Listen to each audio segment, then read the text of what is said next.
అధ్యక్షులుగా పనిచేసి ఆనాడు మన్మోహన్ సింగ్ గారు రైతు రుణమాఫీ చేసినప్పుడు క్రియాశీలక పాత్ర పోషించిన కె కేశవరావు గారు, చీఫ్ సెక్రటరీ గారు, ఫైనాన్స్ స్పెషల్ చీఫ్ సెక్రటరీ గారు, వ్యవసాయ శాఖ అధికారులు, బ్యాంకులకు సంబంధించిన అధికారులు,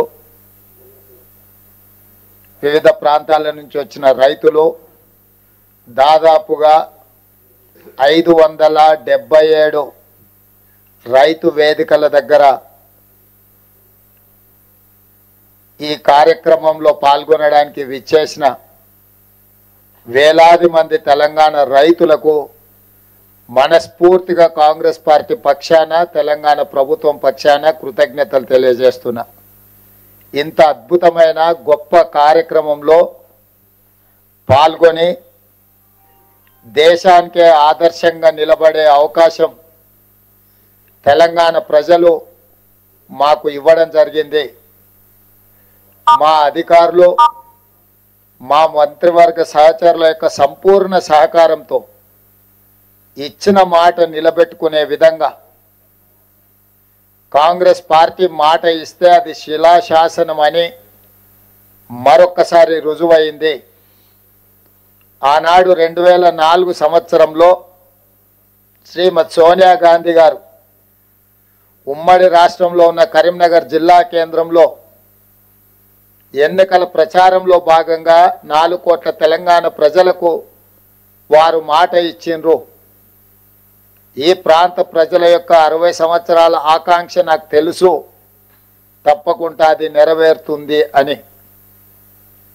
ఆ మాట ఇచ్చిన శ్రీమతి సోనియా గాంధీ గారు ఎలా అయినా మాట నిలబెట్టుకోవాలని ఎన్ని ప్రయత్నాలు చేసినా, ఎన్ని అవాంతరాలు వచ్చినా, ఎంతమంది అడ్డంకులు సృష్టించినా ఒక దశలో పార్టీకి తీరని నష్టం జరుగుతుంది, అత్యధిక పార్లమెంట్ స్థానాలు, అత్యధిక శాసనసభ స్థానాలు ఉన్న ఆంధ్రప్రదేశ్లో పార్టీ మనుగడనే కష్టమవుతుందని చెప్పి అన్న వాస్తవంగా అది జరుగుతుందని అంచనాకి శ్రీమతి సోనియా గాంధీ గారు వచ్చిన వెనక్కి తిరిగి చూడకుండా మాట తప్పని మడమ తిప్పని నాయకురాలుగా 4 కోట్ల తెలంగాణ ప్రజల యొక్క ఆకాంక్ష నెరవేర్చి తెలంగాణ రాష్ట్రాన్ని ఏర్పాటు చేయడం జరిగింది. అంత గొప్ప నాయకురాలు ఈ చరిత్రలో తెలంగాణ ప్రజలు శాశ్వతంగా గుర్తుపెట్టుకునే విధంగా తెలంగాణ రాష్ట్రాన్ని ఇచ్చి 10 సంవత్సరాలు పరిపాలన చేసిన నాయకులు 2014లో రైతులకు ₹1,00,000 రుణమాఫీ చేస్తామని హామీ ఇచ్చి అధికారంలోకి వచ్చి 5 సంవత్సరాలైనా 4 విడతల్లో చేస్తామని, అసలు మిత్తి చెల్లిస్తామని ఆ 5 సంవత్సరాలు రైతులను తప్పుదోవ పట్టించి మళ్ళీ 2018 సంవత్సరంలో కూడా అదే విధమైన ₹1,00,000 రుణమాఫీ మాట ఇచ్చి 5 సంవత్సరాలు పూర్తయినా వారు ఆ హామీని నెరవేర్చలేకపోయినారు. ఇది సందర్భం కాకపోయినా లక్షలాది తెలంగాణ రైతాంగానికి గుర్తు చేయవలసిన బాధ్యత ఈ రాష్ట్ర ముఖ్యమంత్రిగా నా మీద ఉన్నది.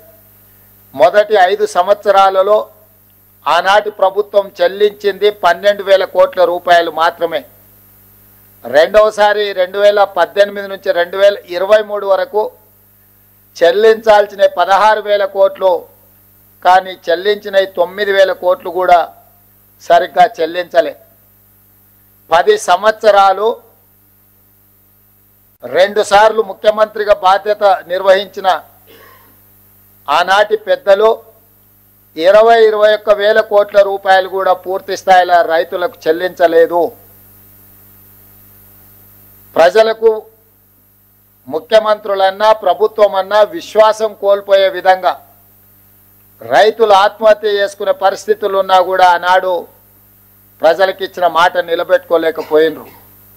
కానీ కాంగ్రెస్ పార్టీ ప్రజాప్రభుత్వాన్ని ఏర్పాటు చేస్తాం, ప్రజలు తీర్పిస్తే అని చెప్పి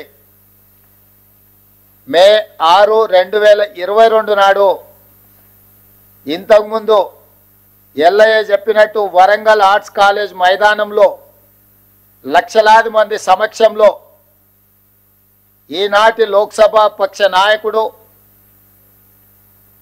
కాంగ్రెస్ పార్టీ మాజీ అధ్యక్షులు శ్రీ రాహుల్ గాంధీ గారు ముఖ్య అతిథులుగా పాల్గొని లక్షలాది మంది రైతుల సమక్షంలో వరంగల్ డిక్లరేషన్ పేరు మీద రైతులకు 2 లక్షల రూపాయల రుణమాఫీ చేస్తామని మొట్టమొదట వారు హామీ ఇవ్వడం జరిగింది. రైతు డిక్లరేషన్లో ఆ మాటను నిలబెట్టుకొని ఆ మాటను గుర్తుపెట్టుకొని సెప్టెంబర్ 17, 2023 నాడు తుక్కుగూడ రంగారెడ్డి జిల్లా